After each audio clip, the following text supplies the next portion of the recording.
Only time will tell. This! Believe in this!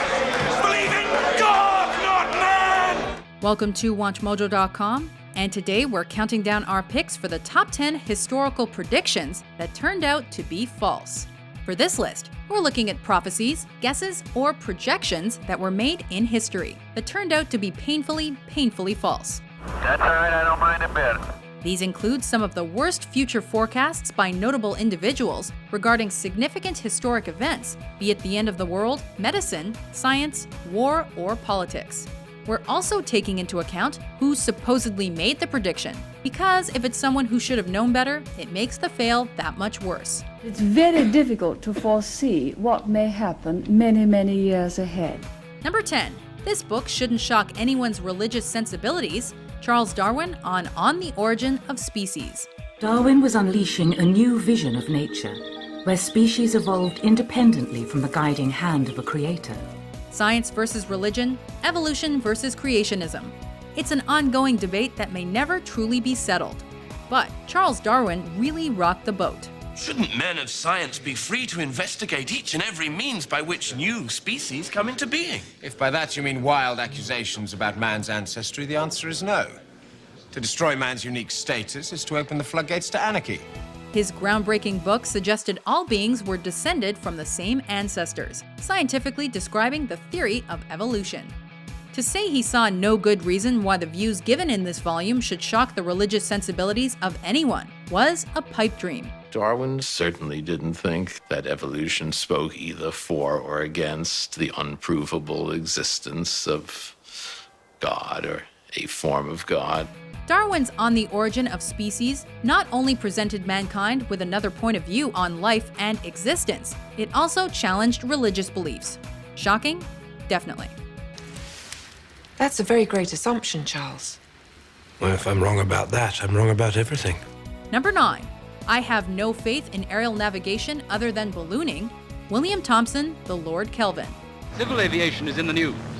As one of the new Empire flying boats zooms over the Ferry airfield, it gives a roaring send-off to this year's Royal Aeronautical Society's garden party, at which Amy Johnson demonstrates a new glider.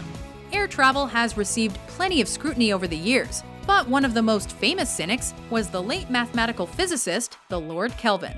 He actually replied to an invitation from the Royal Aeronautical Society to join their ranks by saying, "I have not the smallest molecule of faith in aerial navigation other than ballooning or of expectation of good results from any of the trials we hear of."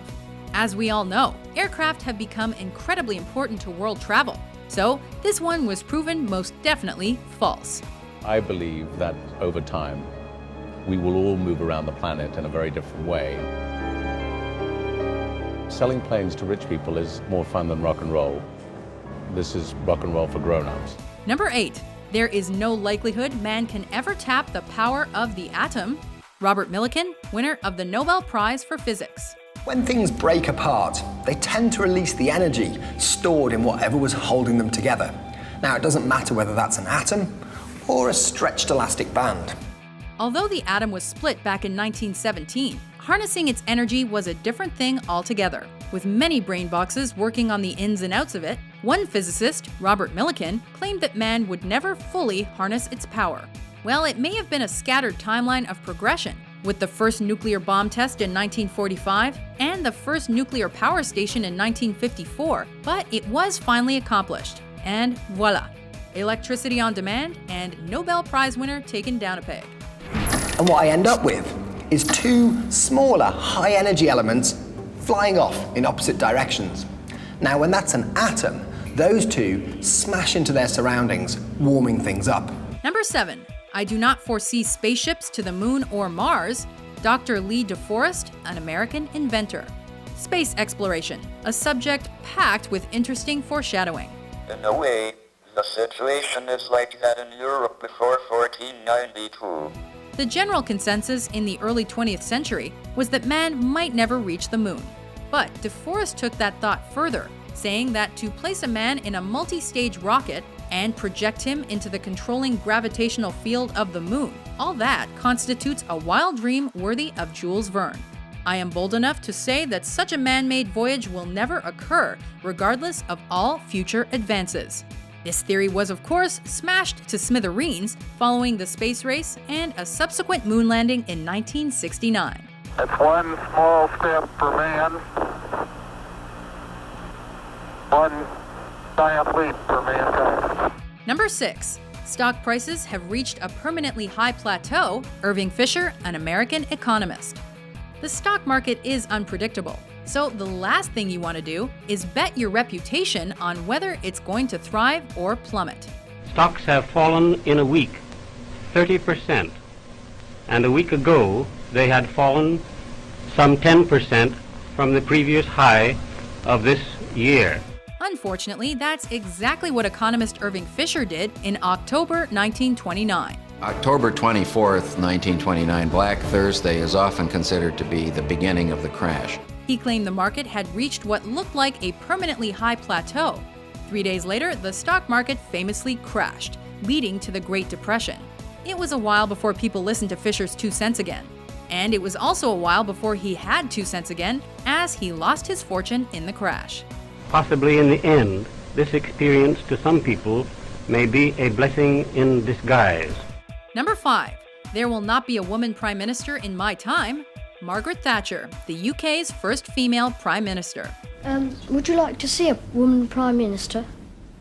I think it depends upon who the person is. I don't think that there will be a woman prime minister in my lifetime. Even in her political career, Thatcher was tapped as a potential United Kingdom prime minister. But not if you asked her. Famous for her ballsy attitude, the Iron Lady was determined to make her views known on the topic, saying, "There will not be a woman prime minister in my lifetime. The male population is too prejudiced." Well, this was proven wrong in 1979 when a woman finally took office. And it was none other than Thatcher herself. We bet she was happy to be wrong. You see, you might be in for one parliament and out for the next.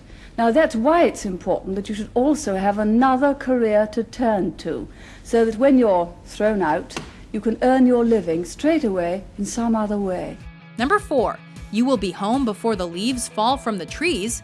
Kaiser Wilhelm II to German soldiers in World War I. Rallying troops to boost morale is one thing, but be careful of making promises. Someone should have told that to Kaiser Wilhelm II before he spoke to his troops in 1914, suggesting that the First World War would be over before the end of the autumn months. The German emperor must have had hopes high among his soldiers. Who could know the war would last another 4 years? Not the Kaiser, that's for sure. With God's help, you are winning a glorious victory for the fatherland. Number 3. It is time to close the book on infectious diseases. William H. Stewart, the Surgeon General of the United States. It's with great dismay that we deny the truth of this quote. Credited to Surgeon General William H. Stewart, though he claims never to have said it, the quote suggests that all infection had been eradicated from the US for good by the late 1960s. Of course, that's slightly more out there than Professor Pierre Pachet's 1872 speculation that Louis Pasteur's theory of germs is ridiculous fiction. Not only are germs not endangered and resistant to antibiotics, while many infections, such as AIDS, arose in the years since this hypothesis was made. Number 2. Democracy will be dead by 1950. John Langdon-Davies, a British journalist. This little ditty comes from British journalist and author John Langdon-Davies. A famed war correspondent, Langdon-Davies was prone to comment on fascism and war. But his statement about the imminent death of democracy is one prophecy that really stands out. In his 1936 book, A Short History of the Future, the author states that, in a battle between dictatorships and democracies, the totalitarian regimes are going to win. Plain and simple. Of course, 1950 came and went, and democracy was as strong as ever. Why are you guys so anti-dictators? Imagine if America was a dictatorship. You could let 1% of the people have all the nation's wealth. You could help your rich friends get richer by cutting their taxes and bailing them out when they gamble and lose. Before we reveal our number 1 prediction fail in history, here are a few honorable mentions. Now, let's examine the dial itself for just a moment. For convenience in dialing, the letters go around the dial in alphabetical order. And the numbers are in numerical order. Earlier on today, apparently, a woman rang the BBC and said she heard that there was a hurricane on the way. Well, if you're watching, don't worry, there isn't. For the next few hours, you see that purple line? That's our pie on its journey, headed for Memphis, Tennessee. On March 1st of 2010, the Oxford Eagle made a very special delivery. Its new website, which took 5 months and a professional website designer to develop. As part of a large drilling company, I try to do my best to ensure that drilling is done in the most safe, efficient, and environmentally sound way. Drilling projects are more and more complex as the search for oil and gas in harsh environments has become more common. Number 1. December 21st, 2012 will mark the end of the world. Conspiracy theorists interpreting the Mayan calendar. The Mayan calendars don't end. They reset. We're about to begin a whole new great cycle, and it's actually a period of celebration, rebirth, and good luck. Throughout history, many people have prophesized the end of the world. And when someone says the world will end on a specific date, people listen, especially if the source is a 5,000-year-old Mesoamerican calendar. Said Mayan long count calendar suggested that a big change would befall the Earth on December 21st, 2012. And while some interpreted that in a positive way, glass-half-empty folks thought it spelled the end of civilization as we know it. With the date looming, people in many Mesoamerican countries got together for festive commemorations. The apocalypse was a no-show. In this crazy Western culture, when something go to the end, is come negative predictions, like the end something, the destruction, or many things like this. But not in the Mayan culture. Do you agree with our list? Which historical forecasts do you think were way off the mark? For more head-scratching top 10s published every day, be sure to subscribe to WatchMojo.com. While there may be primitive life in our region of the galaxy, there don't seem to be any advanced intelligent beings.